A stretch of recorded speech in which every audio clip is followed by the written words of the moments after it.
Misalkan sekarang itu ada MRI versi terbaru yang lebih akurat gitu ya. Nah, apakah sebaiknya rumah sakit membeli alat ini untuk peningkatan mutu layanan di rumah sakit atau tidak? Atau membeli alat lain, alat canggih lain yang juga sama-sama akurat. Pasti biasanya orang melihat evaluasinya itu secara kelebihan dan kekurangan, disanding-sandingkan gitu ya. Nah, belum menggunakan pendekatan evaluasi yang dilakukan secara ekonomi. Nah, berikutnya mungkin kalau kasusnya adalah kasus imunisasi. Ada metode baru imunisasi, gabungan antara DPT dan hepatitis. Nah, apakah sebaiknya Dinas Kesehatan mengubah kebijakan dengan menggabungkan metode imunisasi tersebut atau tetap bertahan pada metode yang lama? Nah, bagaimana caranya untuk melakukan evaluasi ini? Nah, nanti kita akan sampaikan atau kita paparkan. Satu lagi di sini ada contoh telah ditemukan antibiotik baru untuk penyakit tifoid. Nah, apakah sebaiknya obat tersebut diresepkan atau tidak atau tetap menggunakan obat yang lama dan seterusnya. Jadi ada hal-hal yang eh, di kesehatan atau di dunia kedokteran ini cepat sekali berkembang. Di antaranya teknologi ya, kalau kita sampaikan teknologi itu bisa berarti alat-alat canggih, bisa berarti vaksin, atau juga bisa berarti obat, atau juga metode baru, cara-cara baru, pengobatan baru, yang tentunya itu pasti dari segi cost akan lebih mahal. Kemudian ada pertanyaan-pertanyaan lain, mau program penurunan HIV atau program penurunan TB? Nah, kalau dananya terbatas, gitu, maka mana yang diprioritaskan? Apakah hanya melihat eh, kasusnya saja yang cukup banyak, gitu ya, yang menjadi prioritas, atau ada pertimbangan-pertimbangan lain? Nah, kita akan mencoba melakukan evaluasi yang lebih dalam nanti di sini. Dan seterusnya, gitu ya. Nah, sebelum memutuskan memilih ya, yang lebih baik yang ini, yang lebih baik yang itu, nah, ini adalah pilihan-pilihan alternatif, gitu ya. Maka kita harus mengetahui terlebih dahulu beberapa istilah. Ada yang kita sebut dengan istilah efficacy. Itu pasti hasilnya bagus kalau dipakai. Ada juga effectiveness. Efektif ini sangat bagus ya. Efektif ini biasanya mahal ya.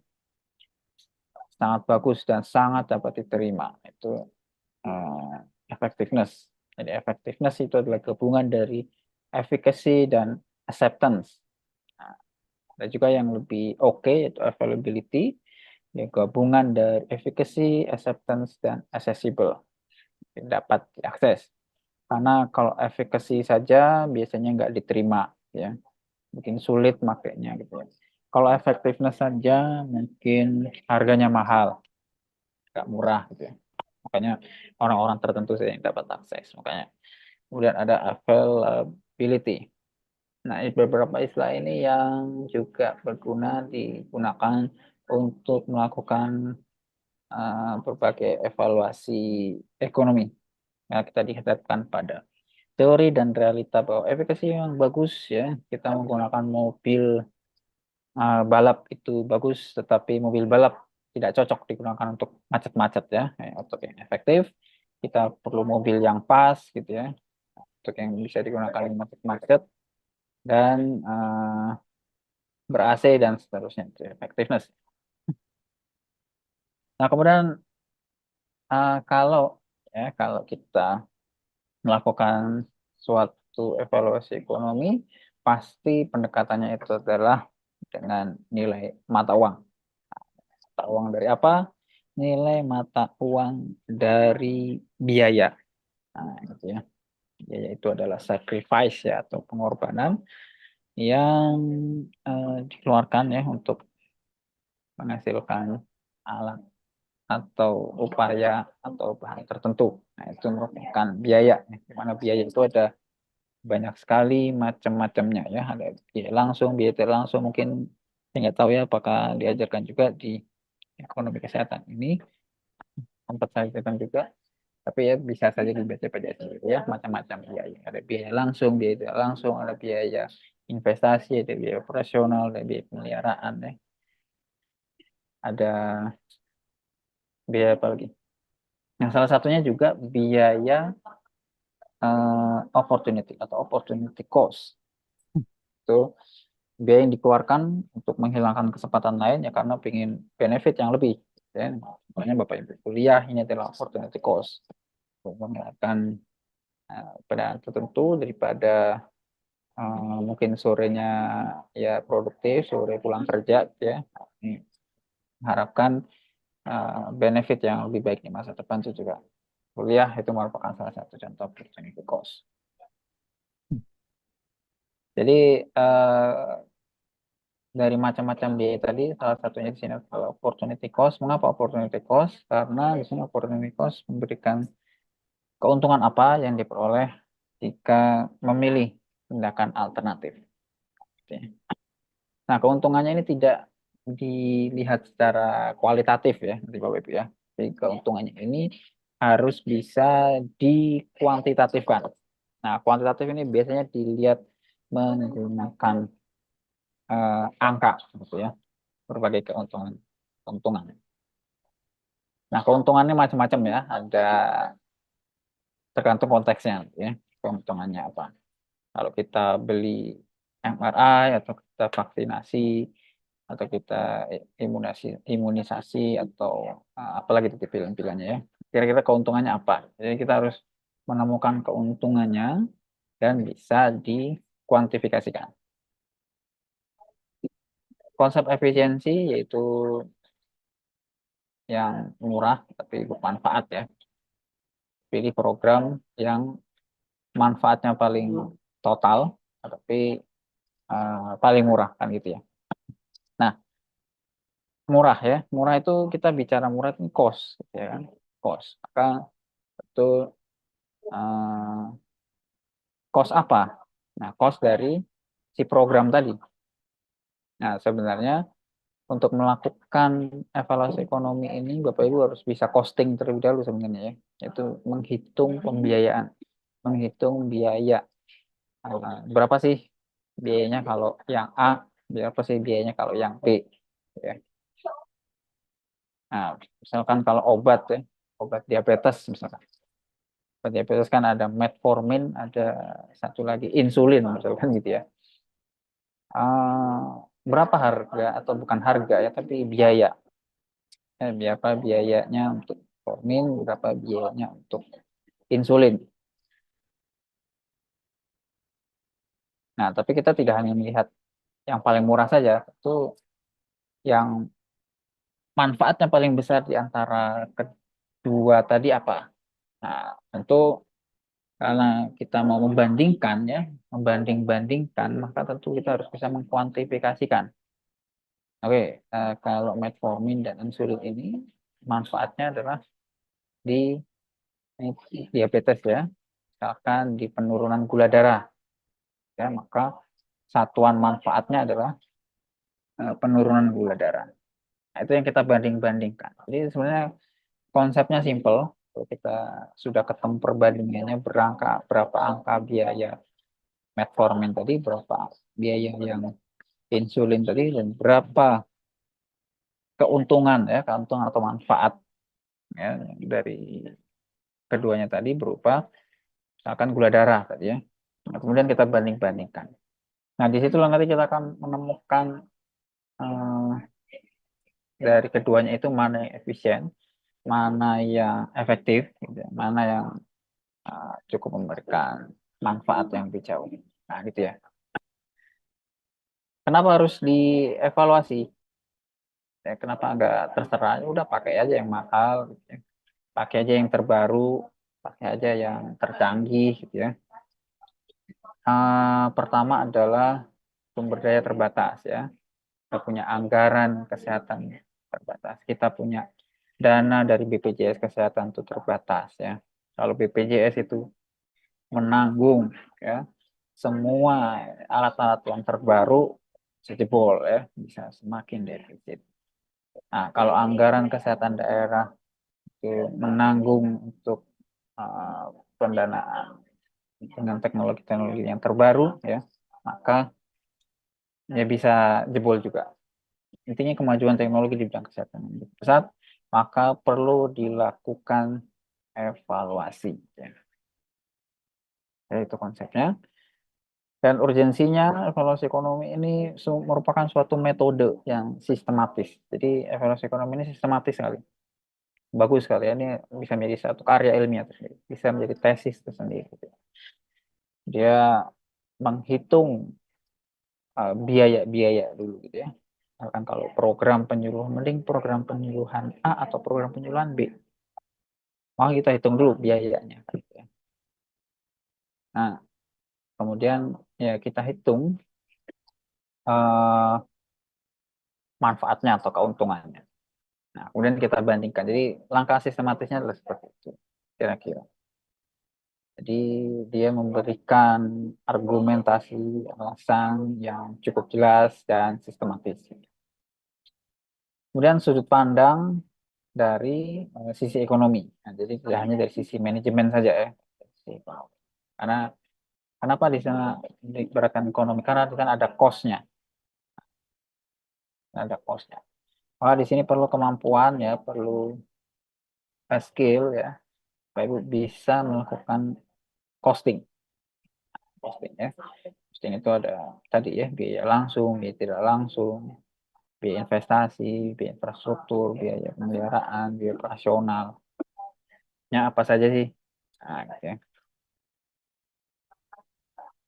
Ada juga metodenya itu activity based costing atau direct method, step down dan lain sebagainya. Itu beberapa teknik untuk menghitung biaya satuan.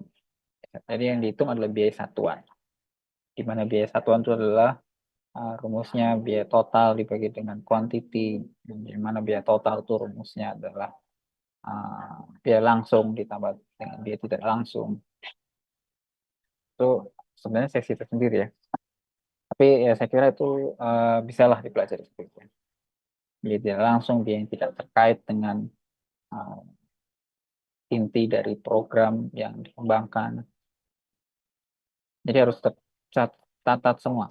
Ya, sudah biaya tidak langsung. Itu sistematisnya. Nah, itu sisi ekonomi. Urgensi. Berikutnya adalah kesulitan akan terjadi ketika ukuran proses tidak jelas.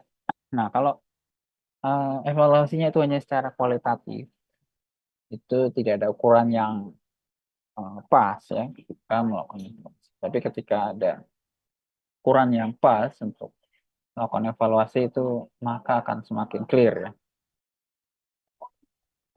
Oh, nanti efektifnya diukur dari apa? Oh, dari penurunan gula darah. Oh, dari penurunan tekanan darah. Terus apa lagi? Ya, beberapa angka-angka yang bisa menjadi satuan ya untuk melakukan evaluasi. Nah, evaluasi ini udah dari lama ya, kajian sistematis intervensi kesehatan. Berapa kali gabung dan terlempar. Saya pun juga begitu ya. Apa-apalah. Nah, intinya ya dari Wonderling 2005 ini masih saya pakai sampai sekarang walaupun sudah lama ya. Yaitu perbandingan antara outcome tadi ya. Outcome ini tadi bisa efisiensi, bisa manfaat, bisa efektivitas, bisa manfaat. Itulah ya yang bisa dikuantifikasi tadi dibandingkan dengan biaya. Biaya antar dua alternatif atau lebih. Intinya begitu saja untuk evaluasi ekonomi. Gurumon membandingkan output dan sumber daya yang dikeluarkan sama saja ya, intinya membandingkan. Nah, ini program A, program B, nanti perbedaannya nanti bisa untuk output yang berbeda ya, jadi kita mau prioritas output yang berbeda atau pilihan dengan output sama. Nah, itu ya. Seperti tadi metformin atau insulin tadi ya. Itu banyak sekali jurnalnya ya.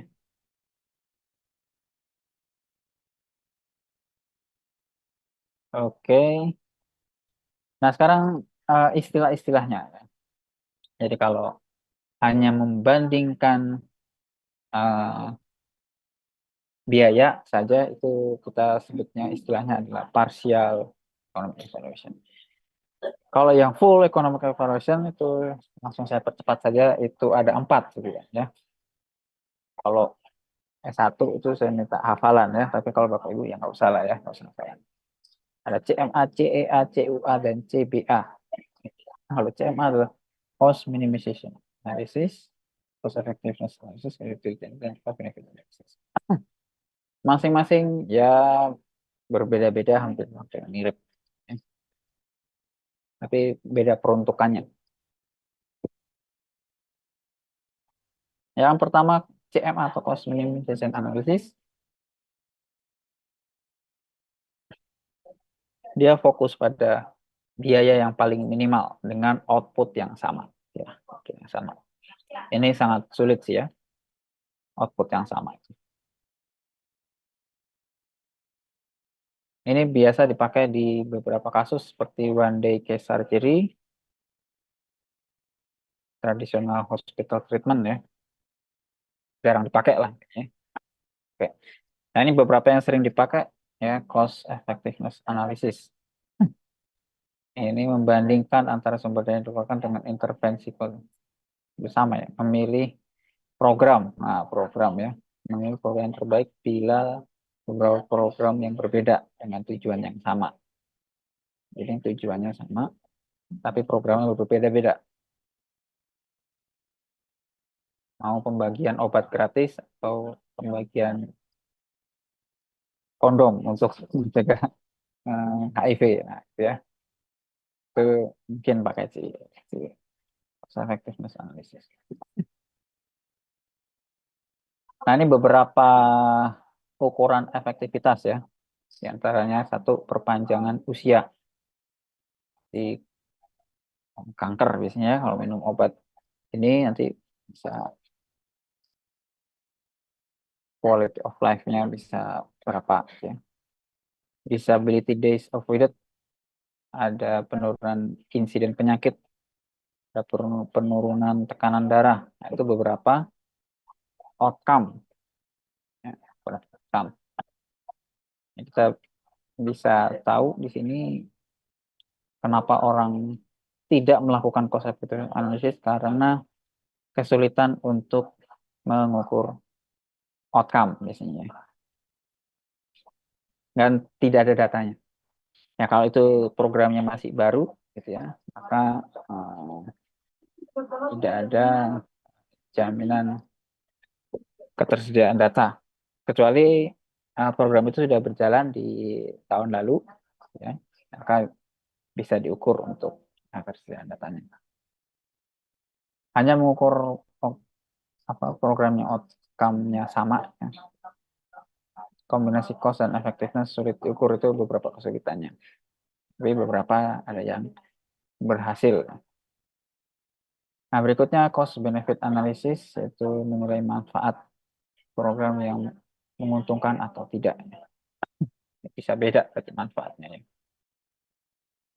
Go or no go ya. Sama seperti cost effectiveness analysis, tapi ada perbedaan-perbedaan, nanti ada tampilnya ya. Tapi kalau cost effective analysis itu output sama, kalau ini outputnya boleh berbeda. Ya, jadi buat prioritas program lah gitu ya.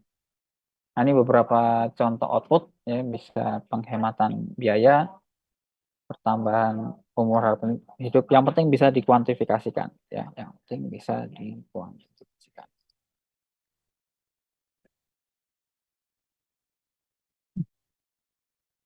Misalnya kepala dinas mempunyai dana sebesar X, apakah dana tersebut digunakan untuk menambah program TB atau membeli vaksinasi hepatitis. Nah, ini bisa diselesaikan dengan cost benefit analysis. Tadi dihitung cost-nya untuk program TB itu habisnya berapa, untuk vaksinasi hepatitis programnya berapa. Untuk program TB manfaatnya apa? Untuk vaksinasi hepatitis manfaatnya apa? Nah, itu biasanya kesulitan untuk kuantifikasi itu. Apakah rutin obat ya? Apakah penurunan insiden? Nah, yang paling mudah sih penurunan insidennya. Insiden, tapi harus ada data historis. Kalau ada punya data historis, mungkin tahun lalu ya yang terbaru, atau bisa digunakan. Apa penurunan insidennya, kemudian tinggal dibanding-bandingkan aja. Gitu ya. Cost benefit analysis. Kesulitannya tidak semua manfaat dapat diukur dengan kuantifikasi. Misalnya perubahan perilaku setelah penyembuhan. Nah, itu tidak bisa diukur secara kuantifikasi perubahan perilaku. CUA atau cost utility analysis ini hampir sama dengan CEA ya. Sama dengan CEA. Tapi kalau ini ukurannya itu adalah utility. Ini secara ringkas perbedaannya. CEA tujuan sama, CBA goal itu, CEA hampir mirip dengan CEA. Tapi CUA biasanya untuk yang jangka panjang. Nah, nanti ada sebuah output jangka panjang itu ya. Nah, ini contoh ininya ya, contoh contoh apa namanya? Terlambat bergabung ya nggak apa-apa, bergabung ini kuliah nggak nggak ada soal di ujian ya. Silakan aja ya. Mau menambah referensi-referensi ilmu terkait kesehatan, silakan untuk memantau sambil kerja juga silakan.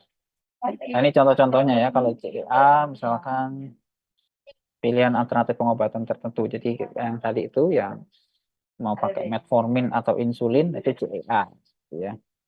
Kalau CBA misalnya mau pilih program KB atau pilih program malaria. Nah, kalau CUA ya, CUA ini misalkan contohnya mau prioritas program TB atau penurunan diabetes.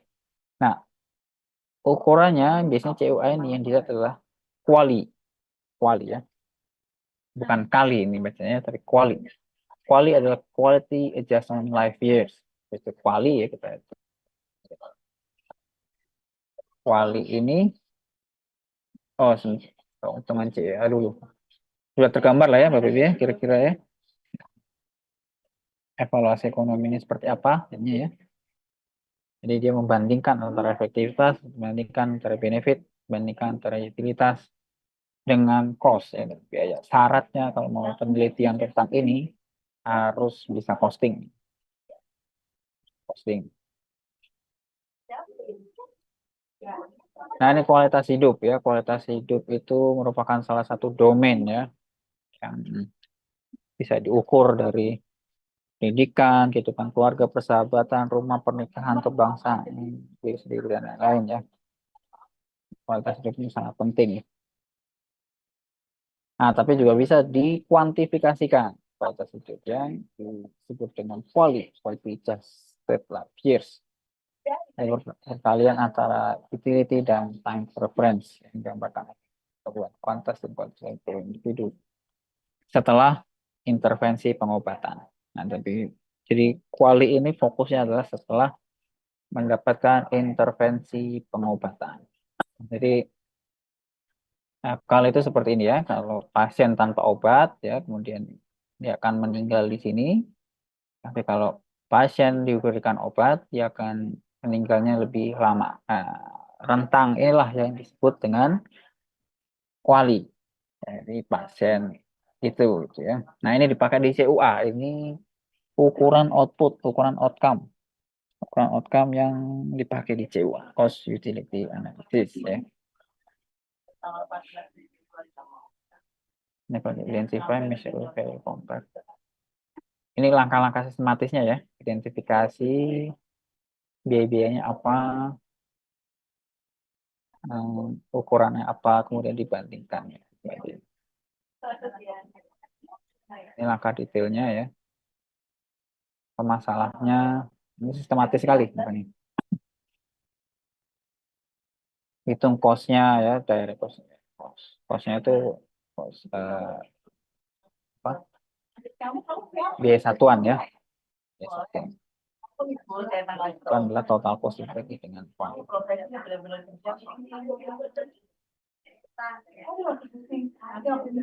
Oke, ini langkah-langkahnya. Langkah-langkah detailnya ya. Jadi kalau mau mempermudah sih sebenarnya ya kayak pecahan aja ya. Antara 1/2 dan 1/5, maka lebih besar mana Bapak Ibu? Gini deh, 3/7 dan 4/5.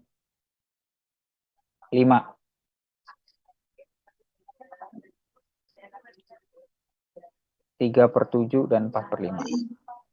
Di mana 3 ini adalah, di mana 3 ini adalah outcome-nya dari, ya kita nggak tahu outcome apa ya. Di mana 7 itu adalah biayanya. 4/5 itu adalah 4 adalah outcome-nya, 5 adalah biayanya. Kita tinggal kalikan silang ya. 5 kali 3, 15, sama 7 kali 4, 21. Maka lebih besar 4/5. Maka yang kita pilih adalah 4/5. Di mana program itu menghasilkan outcome 4 dengan biaya 5. Ya, dibandingkan dengan yang sebelahnya ya, biayanya 7 tapi outcome-nya 3. Jadi sesimpel itu. Tapi bahasanya nanti akan uh, agak-agak serem ya, ada incremental cost ratio gitu ya. Ada, ya itu hanyalah istilah-istilah. Yang penting bisa diketahui biaya-biayanya. Nah, sebenarnya memang dinas kesehatan, rumah sakit itu sangat penting ya, sangat penting untuk bisa melakukan evaluasi ekonomi ini. Setidaknya costing deh ya. Rumah sakit ini sering menyalahkan ya, menyalahkan tarif inasi bijis gitu ya. Sakit bilangnya tarifnya lebih rendah lah dari tarif umum rumah sakit, ya. Sudah di costing belum? Costing belum. Ini yang Anda bicarakan kan tarif, ya. Nah, tarif itu berbeda dengan cost, berbeda dengan biaya. Tarif itu adalah cost ditambah dengan margin. Sedangkan cost itu tadi ya, cost di sini adalah total cost, biaya direct cost ditambah indirect cost. Sudah ada yang menghitung belum? Sudah ada perhitungannya berapa gitu ya, baru bisa bilang bahwa tarif inasi bijis ini rendah dari nilai keekonomian katanya, atau lebih tinggi. Nah, beberapa rumah sakit ada yang sudah menghitung ya, itu ada tarif yang lebih rendah, ada yang kosnya lebih rendah, ada tarif yang kosnya lebih tinggi. Itu itu contohnya kalau di rumah. Kalau di pemerintah dinas kesehatan ya, ini juga sangat penting ya. Di tengah anggaran daerah yang terbatas misalkan, ya maka kemampuan costing ini sangat diperlukan untuk prioritas program ya, tidak semuanya program berjalan gitu ya, tapi nggak ada hasilnya. Itu kita ingin yang ada hasilnya, bisa dikuantifikasikan.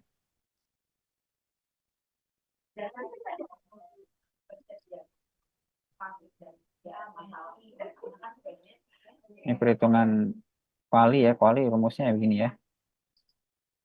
Lawannya kuali itu DALI ya, Disability Adjustment Life Years. Hari disabilitas ya. Uh, Merupakan penambahan dari years life disability dan years life loss ya.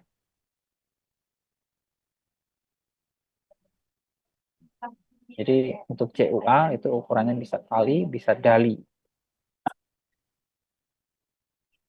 Kritik dali, ada dimensi kualitas terabaikan. Ya bisa pakai kali atau bisa pakai dali, sama aja lah ya. Kali dan dali ya, dali dan kali ini dipakai oleh University of Washington ya untuk mengukur eh, penyakit ya. Jadi kalau Bapak Ibu tahu yang namanya IHME ya, Institutional Health Metric Evaluation atau Global Burden Disease ya. Jadi mereka mengukur prevalensi penyakit ya di berbagai negara. Indonesia juga salah satunya yang diukur di IHME. Itu mereka pakai ukuran prevalensinya itu bukan proporsi ya. Jadi berupa dali, kali, dan kematian. Nah, jadi ukuran itu dipakai oleh mereka. Jadi kalau mau mengukur tugas individunya bukan ini, ntar aja ya. Jadi kalau mau mengukur output tentang apa namanya dali, kali, itu bisa lihat ya dari email Social Health Metric Evaluation. Oke baik, sampai sini dulu ada diskusinya. Ada diskusinya kah? Ada diskusi, pertanyaan-pertanyaan, masukan sesi akhir.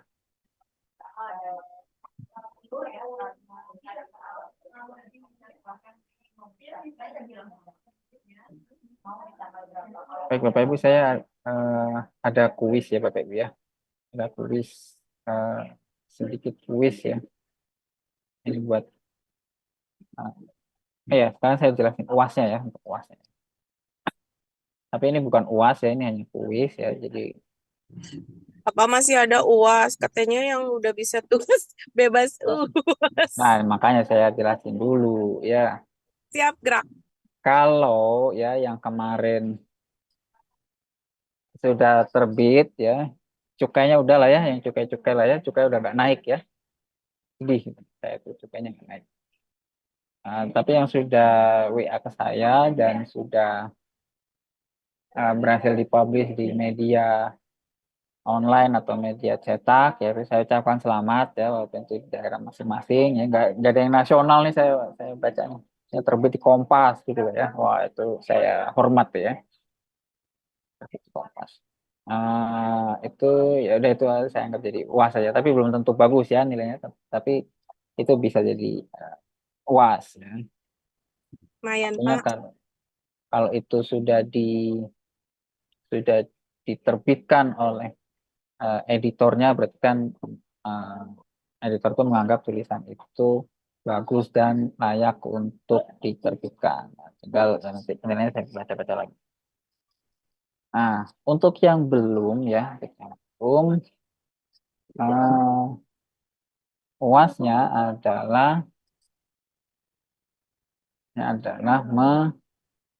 membuat literatur review ya, membuat literatur review dan mencari jurnal-jurnal internasional, jurnal-jurnal internasional.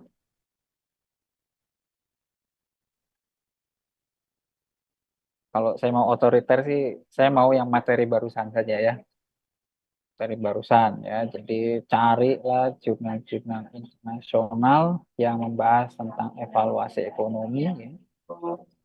Kalau bisa satu, yang saya contohkan misalkan tadi diabetes ya, terus itu cost effective analysis antara metformin dan insulin. Nah, terus dibuat dalam bentuk tabel ya. Apa? Buat- Kali ke. Kan BC saya kan kursi roda gitu. Mendingan kan? Iya, dipikirkan mau berangkat pun. Dokter bocor dok. Bocor ya. Oke sih Pak. Iya. Dokter Isnayati ya. Panitia amat sih. Di paspor. Sir Pak. Maaf bu, bocor bu. Bocor, Bu dokter bocor. Ismiati Udah bocor. kayak. Mamanya nih. Ibu Dan ada dokter ngobrol. Ismiati. Bocor Si loh, Bu. bocor. Oh, Bu. Anja. Bu HP dokter, mama mana? bocor. Tadi deh.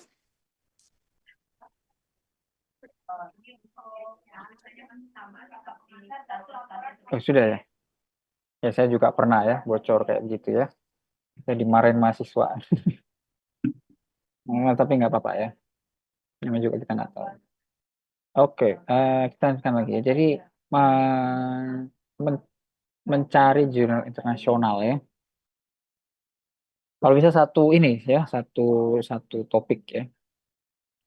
Ya contohkan tadi diabetes ya, diabetes itu terkait dengan evaluasi ekonomi ya, ekonomi. Nah, nanti dibuat di tabel ya, biayanya berapa, efektivitasnya berapa, terus yang lebih efektif mana. 5 aja deh ya, 5 jurnal ya. Jadi di dalam satu tabel itu akan ada 5 penelitian yang membahas topik sama ya. Jadi misalkan nggak har- jangan selain diabetes ya, yang paling banyak itu diabetes. Bukan penyakit diabetesnya ya, tapi evaluasi ekonomi terkait. Kan udah diajarin Pak Adi, udah diajarin Bu siapa lagi mungkin ya. Ternyata cara nyari jurnal gitu ya. Buat tabel jadi satu lembar aja. Kalau yang sudah publish di apa di Cukai kemarin ya nggak perlu lagi ya, nggak perlu. Yang belum berhasil buatlah itu ya satu lembar saja nanti dikumpulkan di link Google Drive ya nggak usah ngechat saya. Untuk yang apa namanya artikel cukainya udah saya tutup lah ya. Ini udah naik juga ya. Jadi yang naik itu cuman harga jual ecerannya saja ya. Saja. Oke, untuk terkait UASnya, ntar lagi kita ke kuis ya. Ntar lagi kita ke kuis.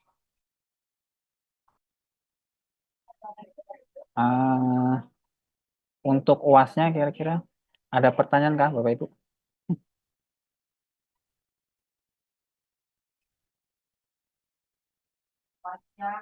Jelas ya berarti ya. Ya, jadi dia cuma satu lembar saja berupa tabel ya ke bawah. Ya, carilah jurnal evaluasi ekonomi satu topik saja. Hmm, saya contohkan misalkan tadi diabetes ya, diabetes itu ada metformin, ada insulin, berapa biayanya, efektivitasnya bagaimana, berapa biayanya, efektivitasnya bagaimana, terus kemudian dirangkum jadi satu tabel, bawahnya diinterpretasikan dari 5 jurnal tersebut. Oh, ternyata yang paling efektif itu adalah metformin karena ini biayanya sekian sekian gitu ya, satu lembar saja cukup banyak. Baik, materinya nanti akan di share ya. Evaluasi ekonomi nanti contohnya bisa CEA, bisa CUA, bisa CBA ya. Oke, apakah ada pertanyaan?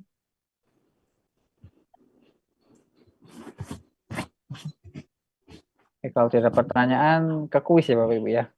Kuisnya ada pertanyaan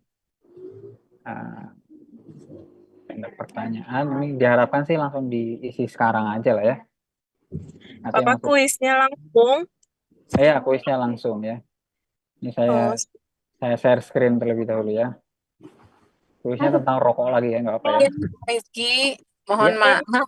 Ya gimana? Saya sedang kendara, jadi belum bisa isi kuis. Bisa nanti dulu, Pak. Oh ya, yang lagi berkendara nggak apa-apa. Pak. Sambil bisa ada waktu. Ya, terima kasih, Pak. Oh ya, yang ini ya. Pak, makasih ya, Oh, Pak. berarti nggak bisa dibahas dong ya. Oke. Pak Ekuti masih di perjalanan, Pak. Kalau menepi sebentar nggak bisa Bu ya. Iya, Walaupun- Bapak. Ini Pengennya ini mana hujan. Ntar kalau diem, tontonin dari belakang. gitu ya. Ampun, Pak. Ya, oke. Dibayarkan aja Bapak. Dikasih waktu aja mungkin Pak ya. Ya, udah, Baik ya, saya kasih waktu ya. Yang Apa? paling besar. Ya, udah. Saya tunggu sampai ini lah ya. Ada alergi obat nggak? Sampai jam berapa? Minggu depan ruang 7 ya, Ya, lagi ada sampai- pasien. Sampai malam inilah. Malam ini enggak Ya. masuk Terima juga kasih, lah. Bapak. Sampai Hampurannya Ibu Pak. ikhlas. Ya Pak. Oke, baik. Ya, oke. Ini saya share screen sedikit ya. Jadi, Terima kasih Pak Rizky. terima kasih kembali. Baik, ini tentang rokok lagi ya, Bapak Ibu ya. Jadi begini. Ceritanya nanti kuisnya kayak begini ya. Soalnya nanti isi nama lengkap dan NPM ya.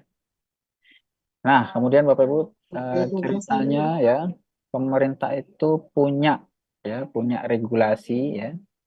Regulasi di atas kertas ya, regulasi di atas kertas terkait dengan rokok ini ya. Yaitu dilarang menjual kepada usia di bawah 21 tahun dan perempuan hamil. Ya, jadi artinya toko, warung, toko kelontong dan lain sebagainya itu penjual, pengecer ya. Nggak boleh menjual di bawah 21 tahun. Itu tulisan di atas kertas ya. Dilarang menjual rokok secara ketengan, secara batangan. Tulisannya di atas kertas ya. Dilarang menjual melalui mesin layan diri. Mesin layan diri itu mesin yang tersedia biasanya di stasiun gitu ya. Kita tinggal klik yang pakai QRIS. Nah, itu dilarang kan gitu ya. Terus kemudian satu lagi ya, dilarang dilarang jualan rokok ya 200 meter dari area satuan pendidikan dan tempat bermain anak. Satuan pendidikan ini macam-macam ya. Ada TK, SD, SMP, kuliah gitu ya. Ada tempat bermain anak ya, itu taman-taman bermain anak lah ya gitu ya. Kalau tempat pendidikan yang formal, ada yang non formal ya, kayak tempat les-lesan gitu ya, itu juga dilarang. Ya, itu adalah larangan yang sebatas tertulis. Nah, pertanyaannya adalah bagaimana ya menurut Bapak Ibu agar peraturan larangan tersebut nanti bisa berjalan ya. Typo lagi ya, warung ini ya, bisa berjalan ya. Jadi silakan dijabarkan, nggak usah dijawab sekarang, dijabarkan aja nanti dituliskan ya, supaya itu bisa berjalan ya, baik itu di Alfamart, di Indomart, atau retail formal sampai warung-warung toko kelontong ya, itu bisa menerapkan ini. Kira-kira